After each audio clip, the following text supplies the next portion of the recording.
I'm national correspondent Kayla Gaskins on Capitol Hill. The longest government shutdown in history could end this week because the Senate has a compromise plan with enough support to pass. A breakthrough on Capitol Hill. The American people have suffered for long enough.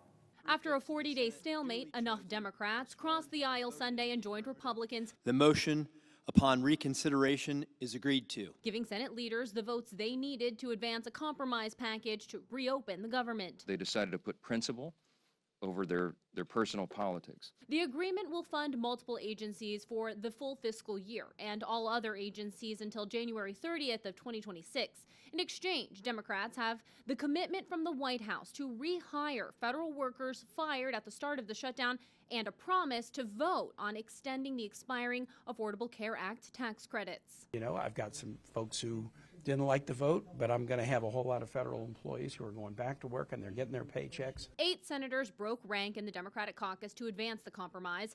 2 Democrats and 1 independent supported the GOP plan since the beginning of the shutdown. And on Sunday, 5 more Democrats joined. None of these lawmakers are up for re-election next year, but amid intense backlash, they are being accused by many Democrats of caving to President Trump and Republicans.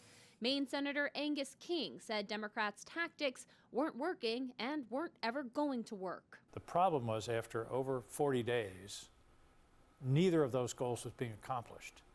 And in the meantime, a lot of collateral damage was happening. People's lives were being hurt. We've heard you talk about air travel, but I'm more worried about 42 million Americans who depend on SNAP benefits to put food in before their families. Senate Majority Leader Chuck Schumer standing firm in his opposition. I cannot support the Republican bill that's on the floor because it fails to do anything of substance to fix America's health care crisis. The government won't reopen until the House also passes the compromise plan and President Trump signs it. On Monday, Speaker Mike Johnson gave House members 36 hours to return to Washington and prepare for a vote. On Capitol Hill, I'm Kayla Gaskins.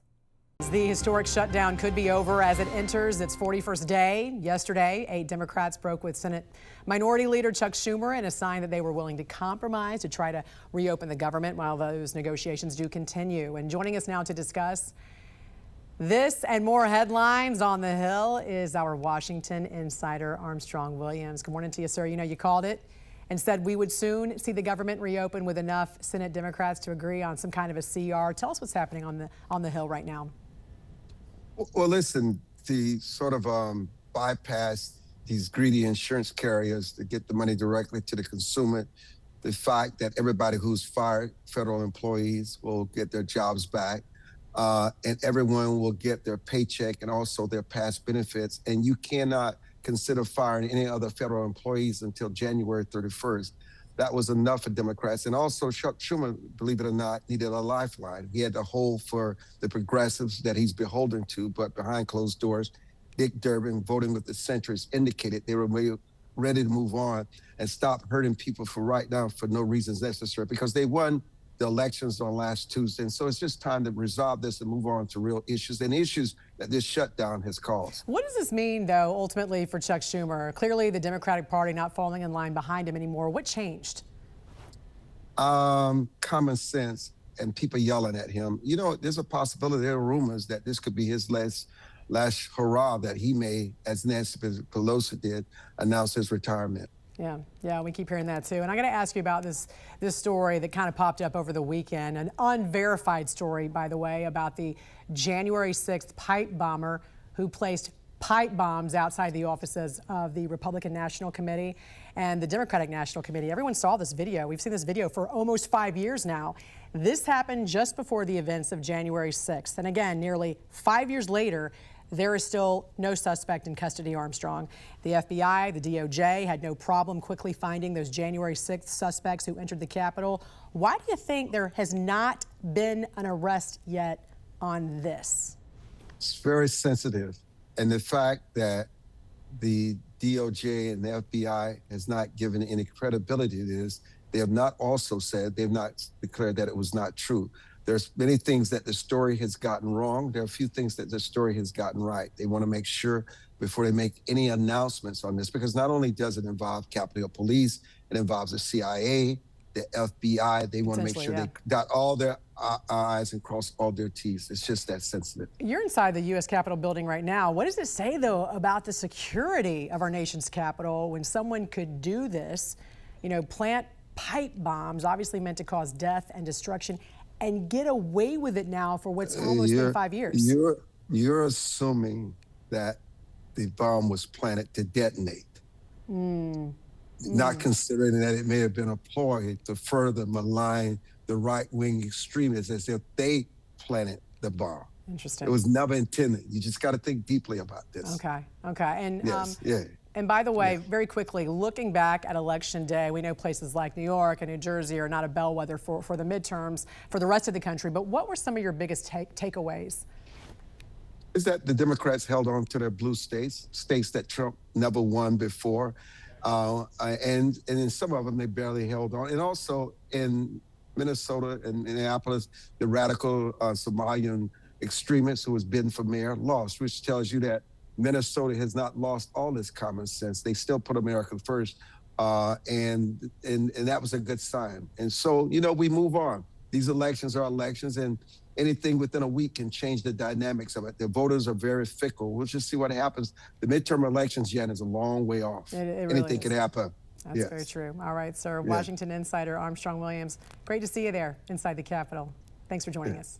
Thank you.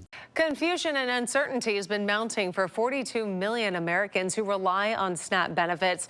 Just this morning, a federal appeals court ruled SNAP benefits must be paid in full in November of 2025. KOMO's Natalie Fahmy explains why and how we got here.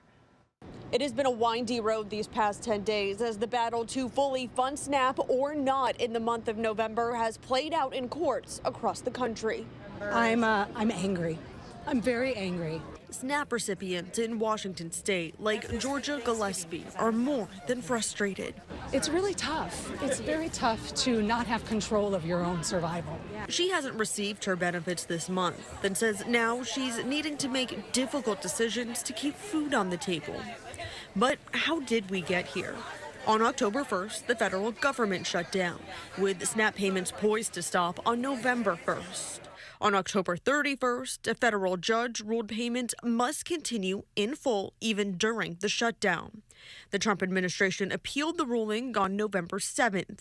And after a winding road of appeals and Supreme Court involvement, on November 10th, a federal appeals court rejected the Trump administration's effort to only partially fund SNAP benefits until the shutdown ends. We rely on our government to take care of our communities and neighbors, and they're not doing it. They're not doing their jobs. So. And the whole up and down of it all has some Seattle residents like Dave Redile frustrated. He says lawmakers in D.C. should have never let the shutdown get to this point. They need to figure it out. And even with positive signs from the Capitol that the shutdown could end soon, he's not confident that things will bounce right back to normal. I think there'll be a lot of impacts. They'll continue. In Washington state, Governor Bob Ferguson did announce that 250,000 households did receive their SNAP benefits. That is about half the number of households in the state that rely on the benefit. In Seattle, I'm Natalie Fahmy, KOMO News.